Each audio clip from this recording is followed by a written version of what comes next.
We're working on 1.6 from our Green Big Ideas Record and Practice Journal. And the lesson for today is dealing with least common multiples. And you will see that abbreviated as LCM. There are many different ways to come up with your answers for this, this topic, least common multiple. Again, your chart, multiplication chart, you might find that very helpful because we're going to solve this one. We're going to try to solve it the easiest way for the situation. Now, what you're trying to do with multiples is you're trying to find when 20 and 30 essentially land on the same number. So I'm just going to do 20. I'm just going to write it out, 40, 60. All I'm doing is counting by 20s. And then over on this side, I'm just going to count by 30s, 30, 60, 90. Well, what's the first time 20 and 30 land on the same number? The first time they land on the same number is 60. So that is probably, in my opinion, the easiest way to find the least common multiple for 20 and 30. Now, is there another way to solve these kinds of problems? Of course there is. We can try that with prime factorization.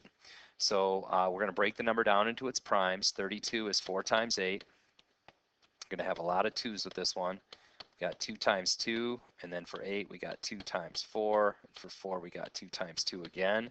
So we have a lot of 2's, and over here we have 4 times 10. 4 is 2 times 2. And 10 is 2 times 5. So we want to pair up the ones that they have in common. We have 1, 2, 3 2's over here, and we have 3 2's over here. So that's going to give us, if we put those together, 2 times 2 times 2, which is 8. So I'm going to, let me just change my marker here. I've used the 2's that they have in common. But we also have another set of 2's left that we need to use. So we're going to have to bring those 2's in. And we have a 5 that we have not used.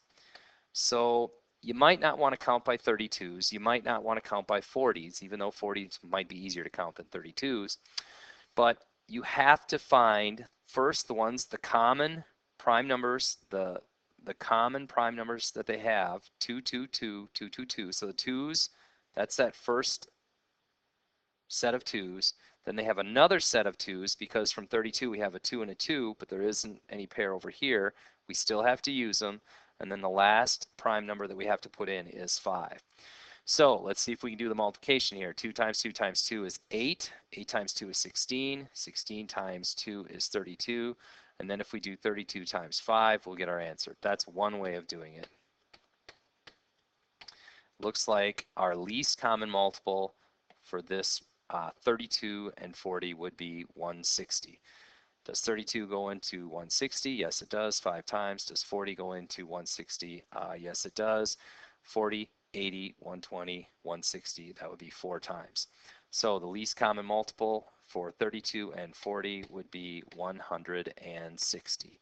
Least common multiples, usually we're going to get into some bigger numbers. Greatest common factors, which we did on 1.5, usually our numbers are going to be smaller.